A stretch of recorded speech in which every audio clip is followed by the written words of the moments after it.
Hey, welcome back. I'm so excited for us to get to kickstart your health journey. But before we do that, I want to tell you a little bit more about my own story and my own health journey because, let's face it, you want to know that what I'm teaching you has is tried and true and has worked before. And not only has it worked for so many other clients that I've worked with, but it's worked for me personally. And if you've checked out any of my videos or any of my social media, my Instagram or my Facebook, shameless plug, then you know that I've lost over 40 to 50 pounds in my weight loss journey, which is incredible. And you can absolutely do that too. And so, what I'm going to tell you is my own story of weight loss and how I went from someone who had a really difficult time and struggled with yo yo dieting and was up and down to finally losing the weight. Okay, so let's jump right in. So, as first things, as many kids are, I was very athletic in elementary school and as a kid. Kids, we run around and we have a good time. Middle school was a struggle for me. I don't know how many of us can relate to that, but middle school was tough for me. And in particular, because I had gained weight and I was now overweight versus, me being in elementary school.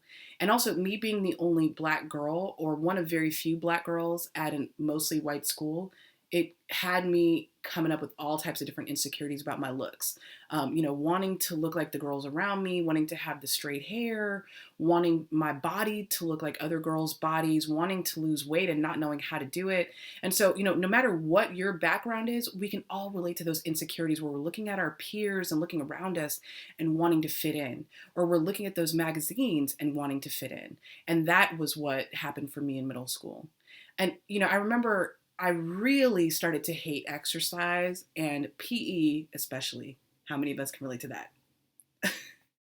My school had us do all different types of competitions and competitive events with each other. And one in particular was to run a mile and to see how quickly you could do it. It seems like everyone who I talk to has that same or similar PE experience growing up in this country. So I am no exception. And I had to run the mile and try to compete with my classmates. Let me tell you, I was routinely the last or in the last couple of people showing up for that mile. It was horrible. I hated it. My lungs were on fire. It burned. I was like, why are they making me do this? And as a result, I hated running for many, many, many years. So it's kind of actually funny that I really love running now. More about that later. But I even remember one year I fell in the mud. I tripped on the track and fell in a muddy pile. It was just a hot mess. So that's my sad story about growing up with that. Eventually, when I got to high school, I started to get more athletic, but again, I had a really negative association with working out and exercise at that point.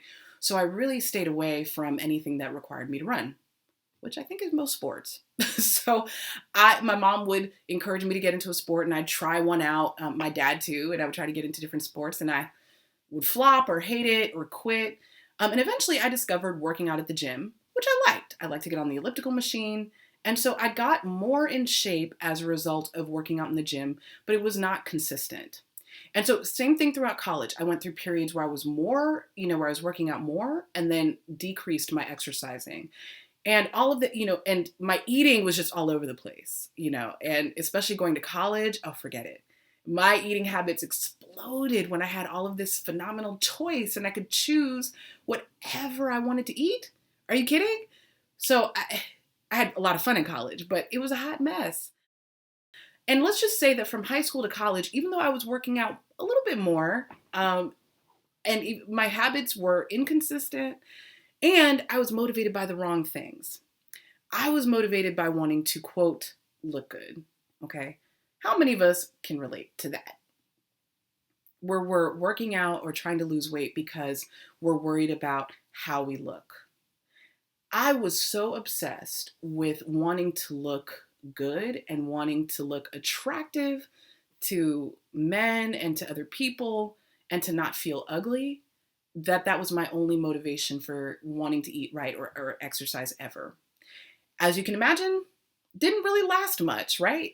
That is a poor motivating factor, and it turns out that that's not good enough motivation. And we'll get more into motivation as this course progresses. But that was one of the deeper and more difficult experiences that I had as far as being consistent with my weight. So I told you a little bit about exercise. Let me tell you about my eating. Woo! I have grown up eating so much food. It's just incredible. I don't even know how I'm still alive and functioning because I've had eaten so much food in my life. It's a lot.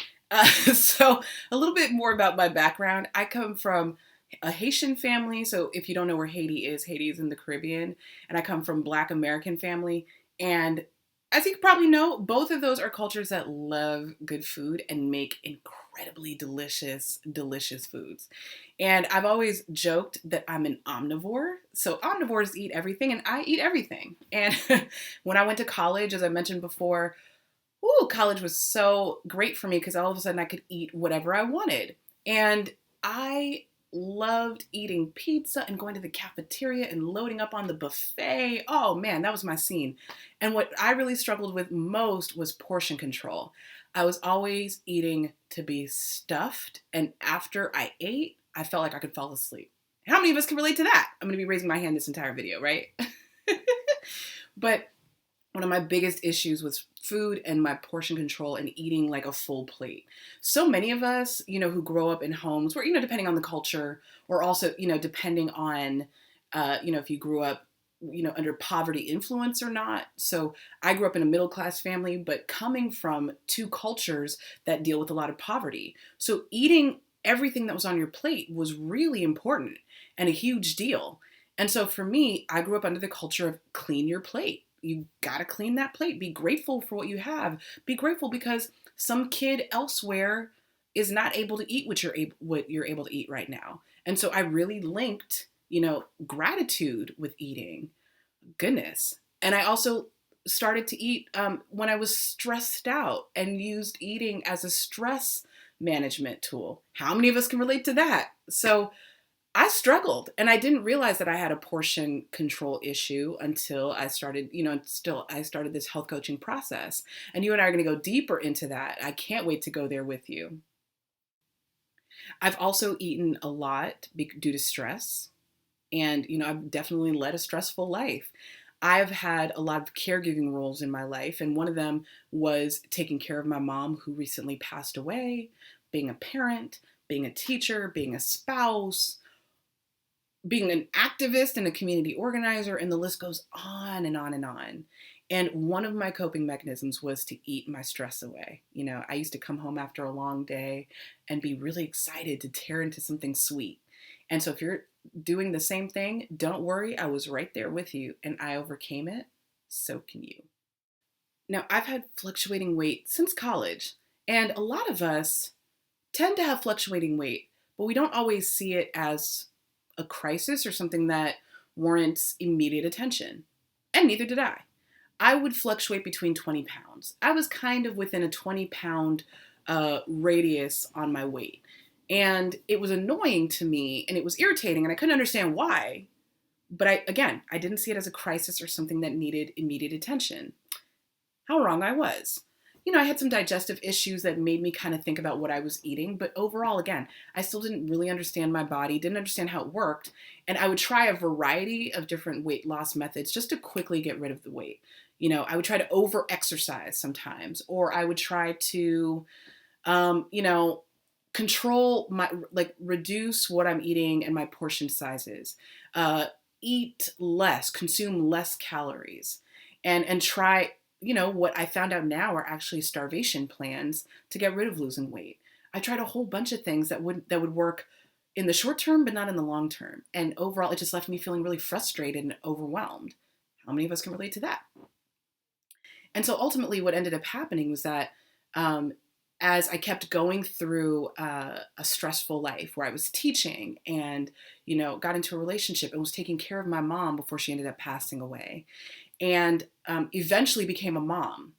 And my weight started to go higher and higher until eventually I was 25 to 30 pounds heavier than I currently am now and than I was before.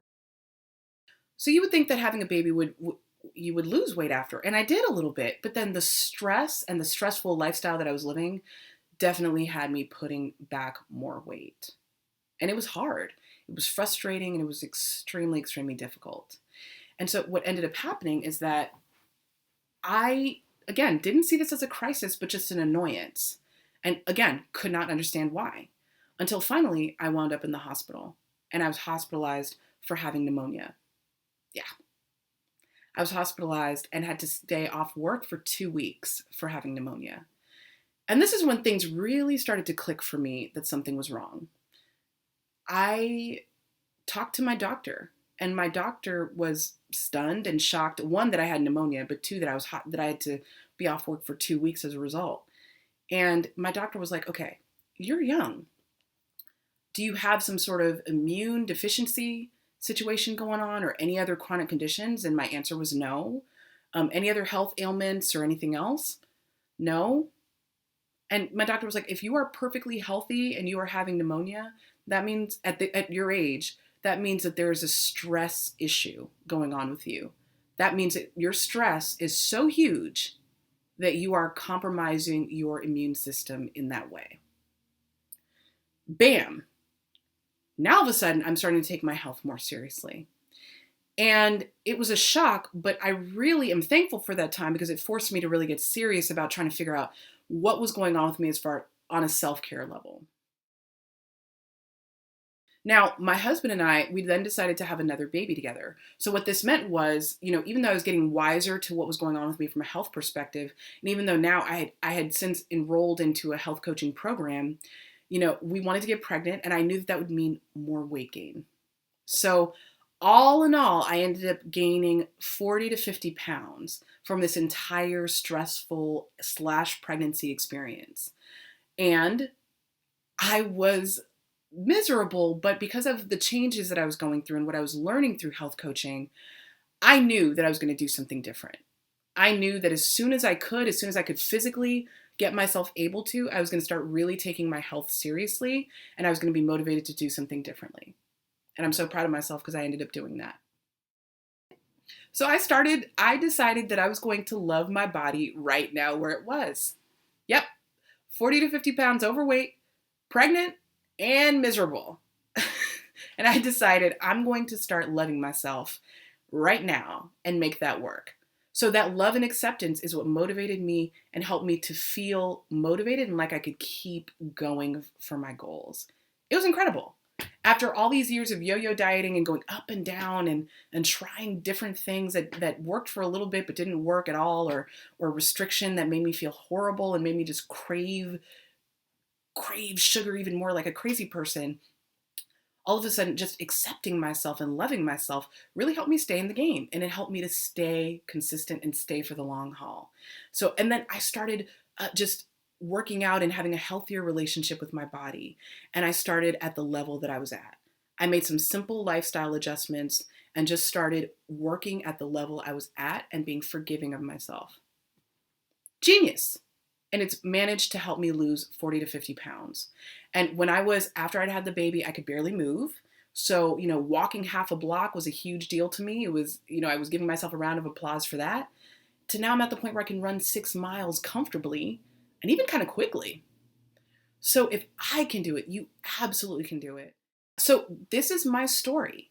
And this is how I've been able to get it done without any drama, without starvation or feeling like I'm restricting myself, with me still enjoying life. And I'm so excited. I cannot wait to support you with your journey at this. You're going to rock this out. Okay? Check out the next video, Module 1. Get excited.